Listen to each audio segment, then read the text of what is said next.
Ok, alors maintenant on va attaquer la partie juste en dessous, c'est-à-dire qu'on va créer un petit input, un bouton et un peu de texte avant de faire tous les résultats de recherche. Donc on descend ici, on fait CTRL-C pour écrire rapidement tout ce qui est commentaires comme ça, d'accord? Parce que c'est vrai que les commentaires HTML sont un peu embêtants à écrire. Et donc on écrit titre et recherche ici. Voilà, pour bien segmenter tout ça. Ensuite on va faire un container, d'accord? Donc les containers, c'est ce qu'il y a de la marge sur les côtés. C'est toujours bien pour centrer le tout. Ensuite, on va faire une div columns, vu qu'on va utiliser la grille. .isCentred, donc on va centrer tout ce qu'il y a à l'intérieur. Et isMultiline, donc s'il y a deux éléments qui prennent toute la place, il y en a un qui va aller juste en dessous, d'accord? Tout simplement. Hop, isMultiline, hop, ça s'écrit comme ça. Ok, donc hop, ce qu'on va faire, on va descendre un petit peu. On va commencer par faire une colonne. Donc ça va être pour le titre, on fait une div avec la classe column. Et qu'est-ce qu'elle va prendre? Elle va prendre is3quarter, donc 3 quarts. Hop, nickel. Et donc dedans, on va se mettre le titre. Tac. H2 avec la classe title, la classe is3. Hop. Et as text centered pour centrer ce texte qu'on va écrire juste maintenant. Hop. Et donc j'avais écrit liste des appartements disponibles à Paris. Voilà. Et donc là, il devrait apparaître ici notre texte. Très bien. Donc, qu'est-ce qu'il a de spécial? Eh bien, écoutez, il est positionné extrêmement au milieu. Il y a un conteneur sur les côtés et encore à l'intérieur, il prend les 3 quarts de sa colonne. Ok? Si vous voulez, on va inspecter. Hop, hop. Ce qu'on va faire, on va le mettre ici. Je vais essayer de pas... Voilà, parfait. Donc, on a d'abord un conteneur, d'accord, qui va englober le tout. Ensuite, on a la grille columns.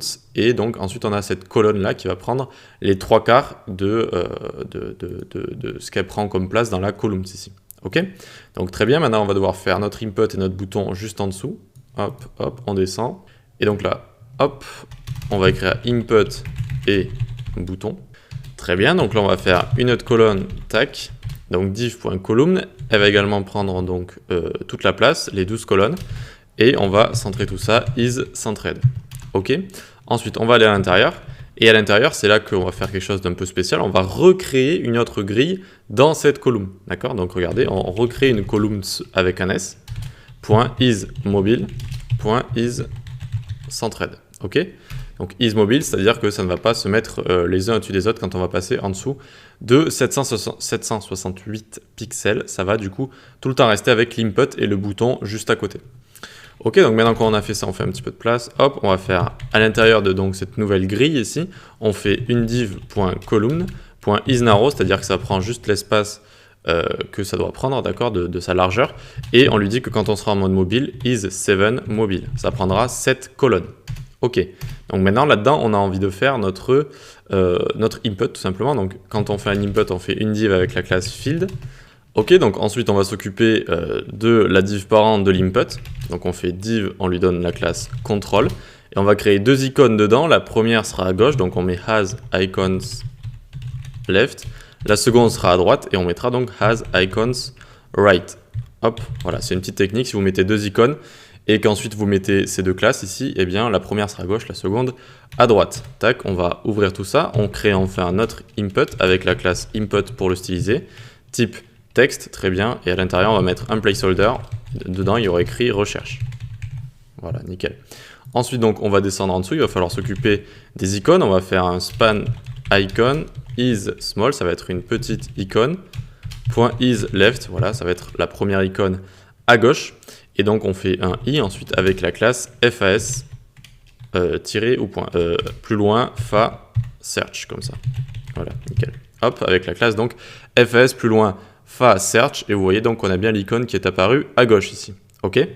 C'est vrai que quand on construit des inputs comme ça, il y a pas mal de choses, mais très bien, comme ça vous fait au moins découvrir un exemple comme ça.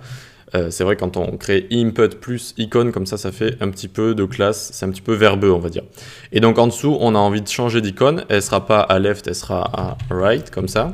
Et on va prendre fas fa check, donc ça va être, regardez, une sorte de check comme ça, comme c'est quand vous avez réussi quelque chose. Voilà, nickel, vous voyez.